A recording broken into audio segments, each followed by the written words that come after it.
आप सब कैसे हो? मैं हूँ सरोज गुप्ता। अभी हम हिंदी व्याकरण पढ़ रहे हैं और उसका जो पहला टॉपिक है भाषा, उसको मैंने आपको अपनी पिछली वीडियो में पढ़ा चुके हैं, जिसमें मैंने भाषा, उपभाषाएं और खड़ी बोलियों बोलियों के विषय में मैंने आपको बताया है और उससे जुड़े हुए जितने भी हमारे प्रश्न बनते हैं वो भी मैंने आपको करवा दिए हैं।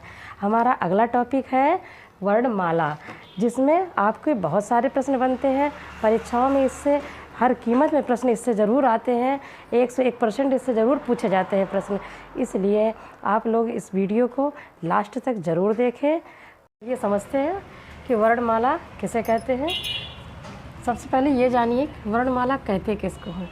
वर्णमाला अ से लेकर के ज्ञ तक के वर्णों को कि जो माला एक बनाए, माला जिसको कहते हैं क्रम से लिखे हुए वर्णों को हम वर्णमाला कहते हैं। ठीक है, तो वर्णमाला में क्या होता है, वर्णों के समूह को, जो वर्णों के समूह हैं उसको वर्णमाला कहते हैं। ठीक है, ये दो प्रकार के होते हैं। पहले तो होता है वर्णमाला के, देखो दो भागों में बांटा गया है।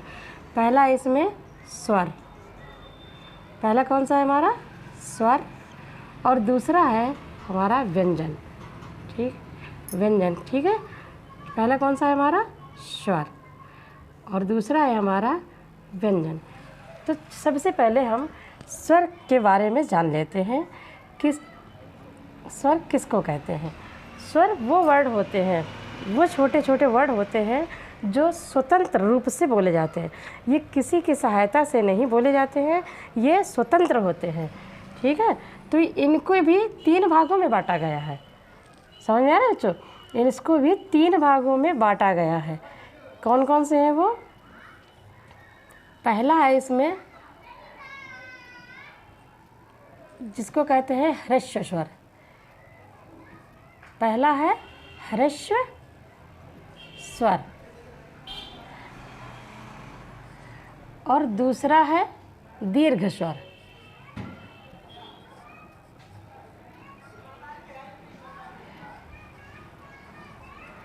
और तीसरा है हमारा प्लुत स्वर। ठीक है बच्चों, तीसरा है कौन सा? प्लुत स्वर होते हैं।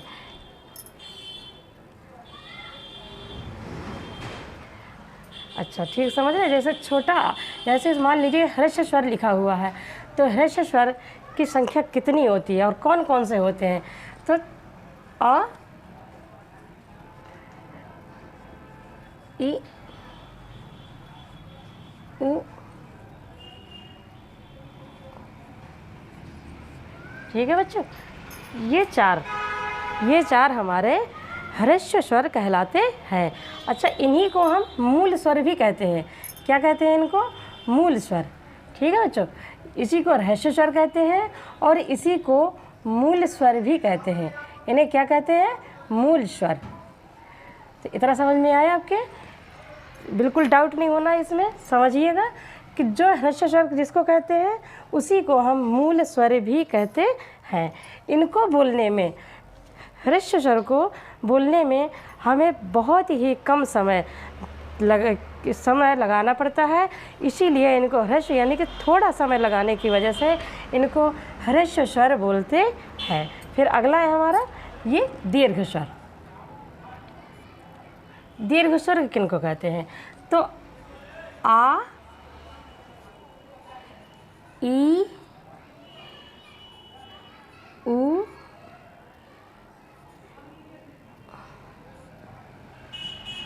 ए, ऐ, ओ, औ। ठीक, अभी अंग और आहा को इसमें नहीं लेंगे। तो ये हमारे होते हैं दीर्घ स्वर। दीर्घ स्वर किनको कहते हैं? वो स्वर जिनको बोलने में ह्रस्व स्वर की अपेक्षा अधिक समय लगता है। ठीक, इनसे दुगना समय लगता है, इसीलिए इसको ह्रस्व स्वर बोलते हैं। क्या बोलते हैं इनको? सॉरी, दीर्घ स्वर इनको बोलते हैं। क्यों बोलते हैं? क्योंकि ह्रस्व स्वर की अपेक्षा दीर्घ स्वर में अधिक समय लगता है। बोलने में इनको अधिक समय, अधिक ऊर्जा हमें लगानी पड़ती है, इसीलिए इनको दीर्घ स्वर कहते हैं।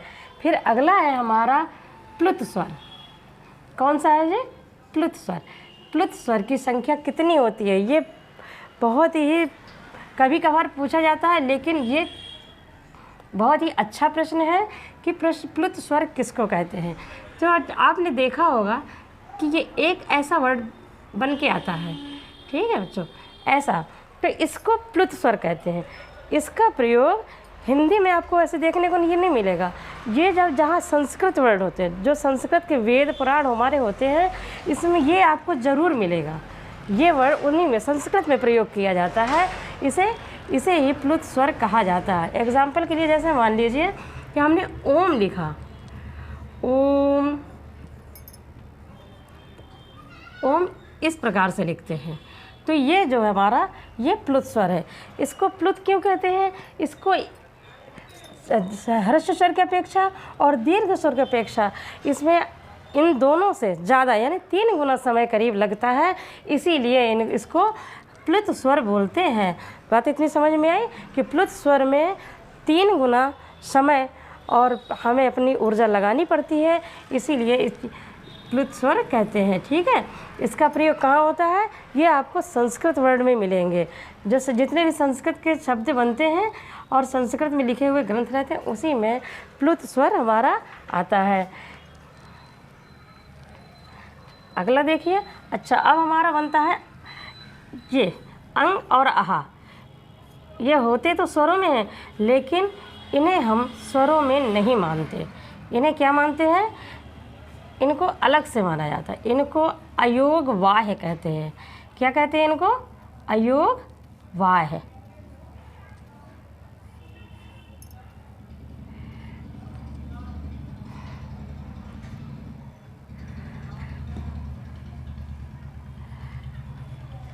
इतनी बात समझ में आई?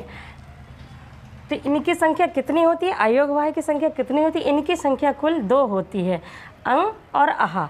ये हमारे अयोग वाह्य हैं। इन्हीं को और भी क्या कहते हैं? इनको अनुस्वार भी कहते हैं। अंग को, जो हमारा ये अंग है, इसे अनुस्वार, अंग को अनुस्वार भी कहते हैं। क्या कहते हैं? अनुस्वार।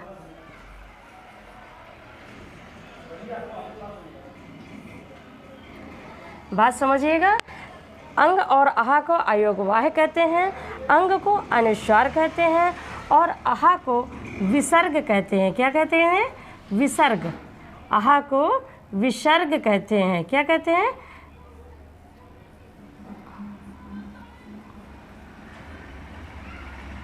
विसर्ग। ठीक है बच्चों, इसे विसर्ग कहते हैं और इन्हें अनुस्वार कहते हैं। तो अगला और हम देखते हैं। इतने समझ में आए आपके? तो अब ये जानते हैं कि इनकी संख्या कितनी होती है। तो स्वरों की जो संख्या होती है वो 11 मानी जाती है। कितनी होती है? 11 होती है। आ से लेकर के औ तक। अंग और आहा को स्वरों की संख्या में शामिल नहीं किया जाता है। तो कितनी होती है? 11। अच्छा, मात्राएं कितनी होती हैं? मात्राएं कितनी होती हैं? मात्राएं हमारी 10 होती हैं। कितनी होती हैं? 10। तो ये आप ध्यान रखिएगा। अगर जो स्वरों की संख्या के बारे में पूछा जाए तो 11 होती हैं, और यदि मात्राएं पूछी जाए तो मात्राएं 10 होती है। हमारा जो अ है, अ, इसकी कोई मात्रा नहीं होती। ठीक है बच्चों, अ की मात्रा नहीं होती है, बड़ा आ की होती है। इसीलिए बड़ा, ये जो हमारा आ है, इससे मात्राएं मानी जाती हैं। आ की मात्रा नहीं होती है, इसीलिए मात्राओं की संख्या 10 होती है। ठीक है बच्चों। अच्छा, अब अनुनासिक, अनुस्वार और अनुनासिक किसको कहते हैं? जैसा कि अभी हमने बताया था आपसे कि अंग को अनुस्वार कहते हैं, लेकिन व्यंजन में भी कुछ ऐसे वर्ड हैं जिनको हम अनुस्वार कहते हैं। किनको कहते हैं? जो 5 वर्ग हैं, क से लेकर के म तक के, ये 5 वर्गों में जो विभाजित हैं, इनके जो अंतिम वर्ड हैं, पंचम वर्ग जिनको बोलते हैं, वो सभी हमारे क्या होते हैं? जितने पंचम वर्ग हैं इनको अनुस्वार बोलते हैं। क्या बोलते हैं इनको? अनुस्वार। और हमारा अगला है अनुनासिक। अनुनासिक किसको कहते हैं?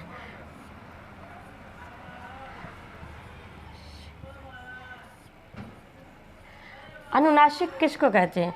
ये जो हमारा आपने देखा होगा कि इसमें चंद्र बिंदु जिसको कहते हैं, चंद्र बिंदु को ही हम अनुनासिक कहते हैं। ठीक है बच्चों, ये थोड़ी टफ पड़ता है, आप इसको 2 बार 3 बार जब वीडियो देखेंगे तो आपके समझ में आएगा। ठीक है, तो इसमें कंफ्यूज नहीं होना है आपको और देखते रहना है, इसको समझिएगा कि किसको कहते हैं। और समझ में एक बार में जब समझ में ना आए तो आप 2 बार 3 बार वीडियो देखिएगा तो आपके समझ में आएगा। ठीक है, व्यंजन के बारे में समझते हैं व्यंजन के बारे में। ठीक है, व्यंजन कहते किसको, पहले ये जान ली व्यंजन कहते किसको है।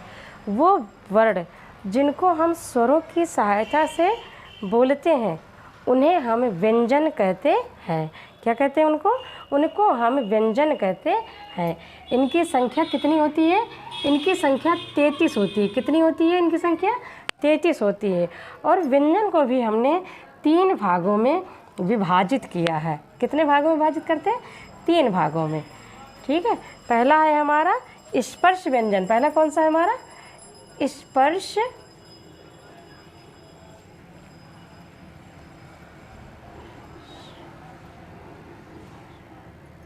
पहला है हमारा स्पर्श व्यंजन। दूसरा है हमारा अंतस्थ व्यंजन। कौन सा है? अंतस्थ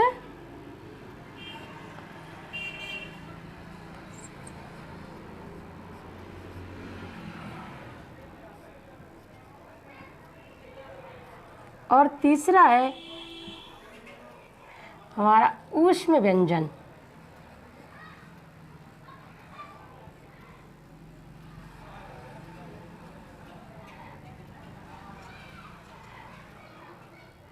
पहले समझ लेते हैं स्पर्श व्यंजन किसे कहते हैं। स्पर्श व्यंजन वो व्यंजन कहे जाते हैं जिनको जब हम इनको उच्चारण करते हैं तो वो हमारे मुख के किसी न किसी हिस्से को ज़रूर स्पर्श करते हैं, इसीलिए इनको स्पर्श व्यंजन कहते हैं। अंतस्थ व्यंजन किसको कहते हैं? वो व्यंजन जिनको उच्चारण करने में हमारे मुख के अंदर से हवा बाहर आती है उसको हम अंतस्थ व्यंजन कहते हैं। ऊष्म व्यंजन किसको कहते हैं? ऊष्म व्यंजन वो व्यंजन होते हैं जब उनका उच्चारण करते समय हमारे मुंह में थोड़ी गर्माहट आती है। जब इनका उच्चारण करते हैं तो अधिक दबाव डालना पड़ता है जिससे गर्माहट हवा में गर्माहट आ जाती है, इसी वजह से इनको ऊष्म व्यंजन कहते हैं। तो सबसे पहले समझते हैं स्पर्श व्यंजन कितने होते हैं।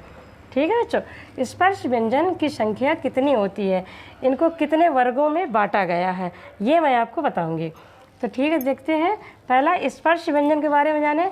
इनकी संख्या कितनी होती है? इनकी संख्या 25 होती है। कितनी होती है? 25। स्पर्श व्यंजन की संख्या 25 होती है। ये कहाँ से बोलते हैं? कितने होते हैं? क से लेकर के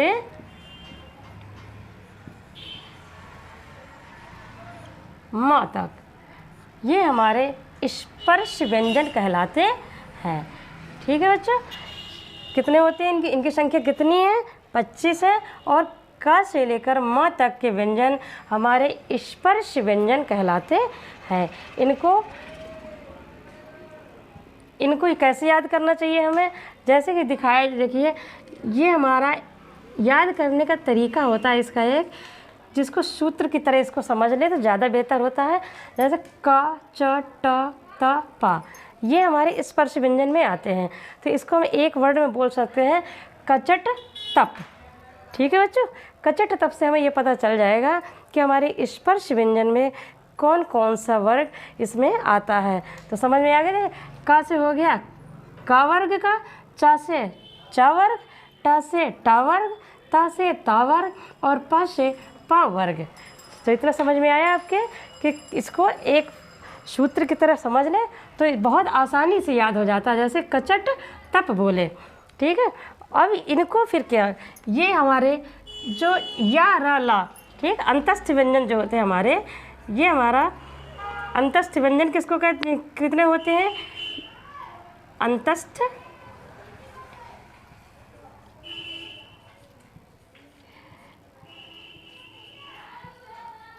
ठीक है बच्चों।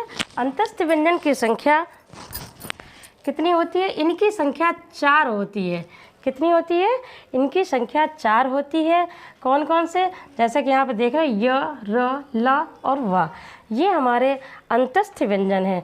फिर आता है हमारा ऊष्म व्यंजन। तो ऊष्म व्यंजन की संख्या कितनी होती है?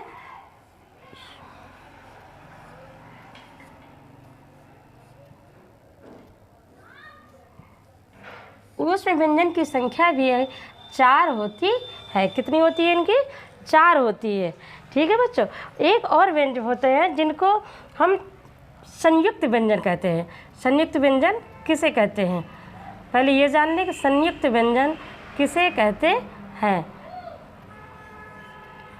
वो व्यंजन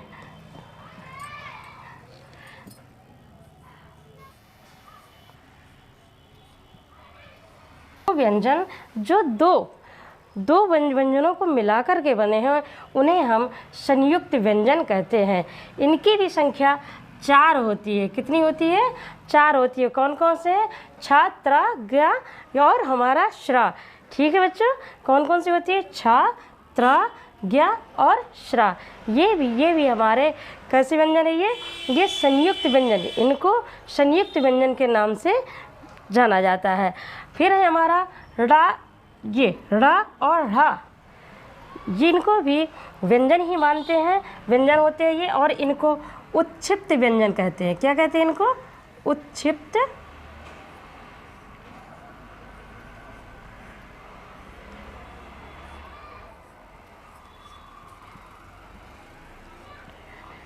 तो उत्क्षिप्त व्यंजनों की संख्या कितनी होती है? इनकी संख्या 2 होती है। कितनी होती है? 2। समझ में आया आपके कि अंतस्थ व्यंजन किसको कहते हैं? अंतस्थ व्यंजन की संख्या कितनी होती है? अंतस्थ व्यंजन की संख्या 4 होती है। य, र, ल और वा। ठीक है।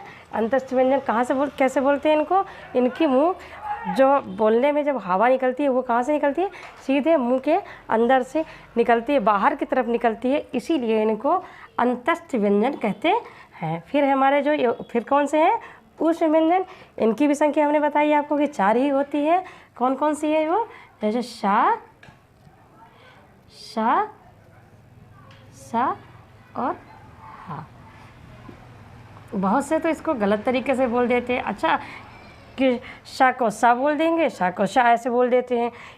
तो इसका सही तरीका यह है कि इसको शा, सा, शा, हा बोलना चाहिए। ठीक है।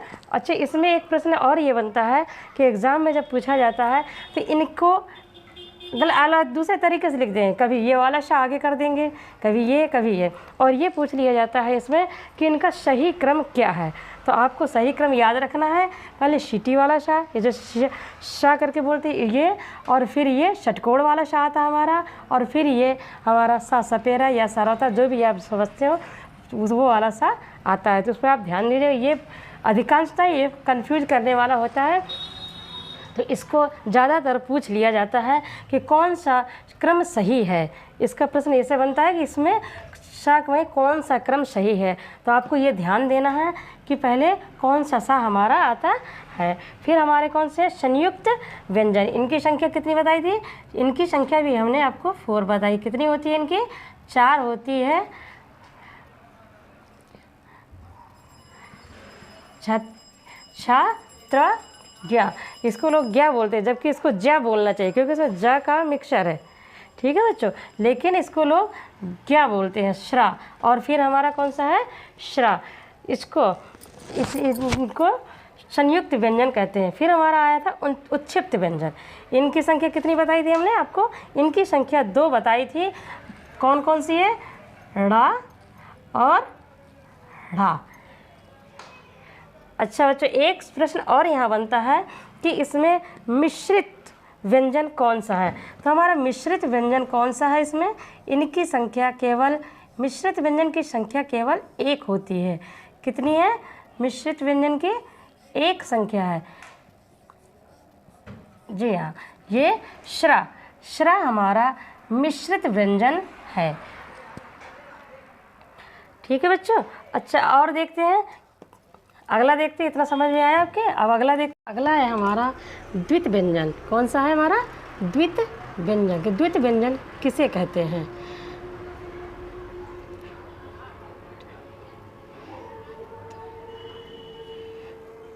बच्चों अगला हमारा कौन सा है? द्वित व्यंजन। ये वो व्यंजन होते हैं जो जब दो समान व्यंजन एक साथ आते हैं तब उसे हम द्वित व्यंजन कहते हैं। जैसे कि मान लीजिए हमने चक्की लिखी, हमने क्या लिखा? चक्की।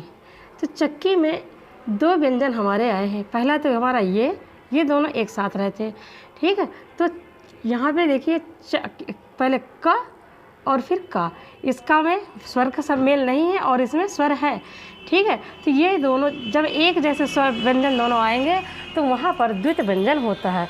इसका मतलब ये हो गया कि दो समान व्यंजन जब एक साथ आए उसे हम द्वित व्यंजन कहते हैं।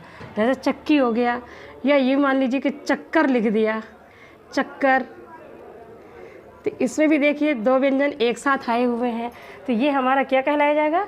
ये हमारा द्वित व्यंजन कहलाया जाएगा, ठीक है। अगला है आगत व्यंजन किसको कहते हैं? सॉरी, एक और देख लीजिए। पहला वो है स्वनिम व्यंजन। स्वनिम व्यंजन किसको कहते हैं?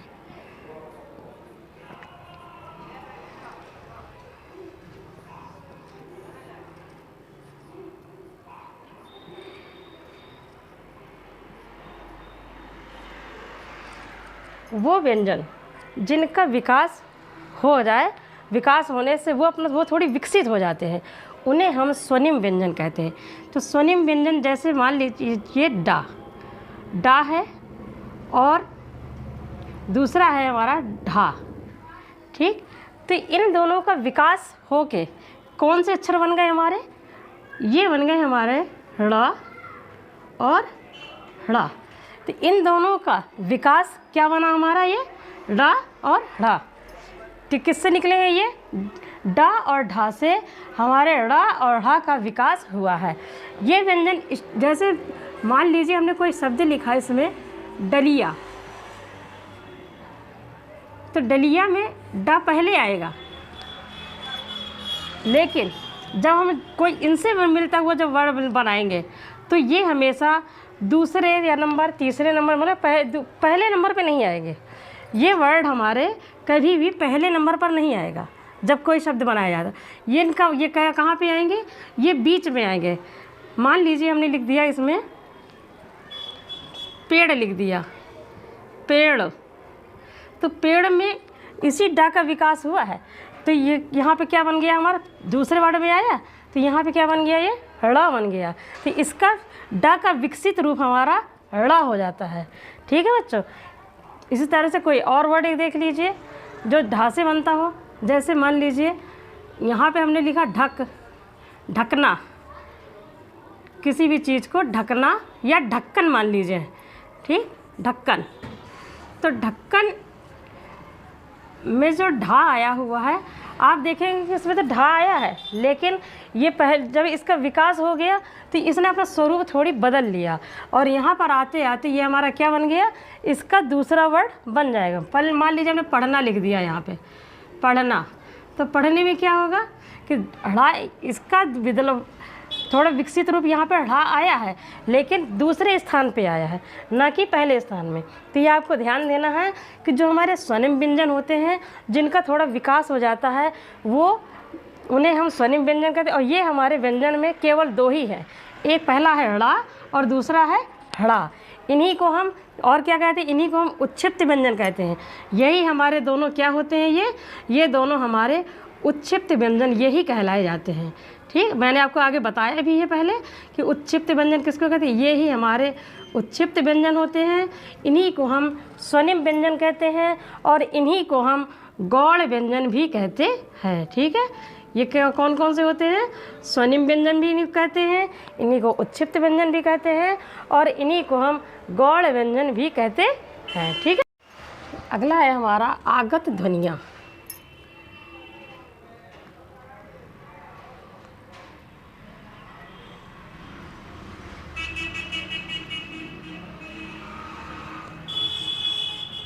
इस पर थोड़ी समझ लें कि आगत ध्वनियाँ कहते किसको हैं। आगत ध्वनियाँ वो ध्वनियाँ होती हैं जो किसी दूसरी भाषा से हमारी हिंदी भाषा में आ गई हैं। बात समझ, इससे भी समझ में आ रहा है कि आगत का मतलब जो दूसरे से आ गई हों। तो बात समझिएगा, जो दूसरी भाषाओं से, जैसे अरबी फ़ारसी से कुछ शब्द हमारे हिंदी में आ गए हैं और कुछ इंग्लिश वर्ड से भी आए हुए हैं, तो उनके लिए जो स्वरों और ध्वनियों का इस्तेमाल करते हैं उन्हें हम आगत ध्वनियाँ कहते हैं। आगत ध्वनियों की संख्या कितनी होती है? ये है क, ख,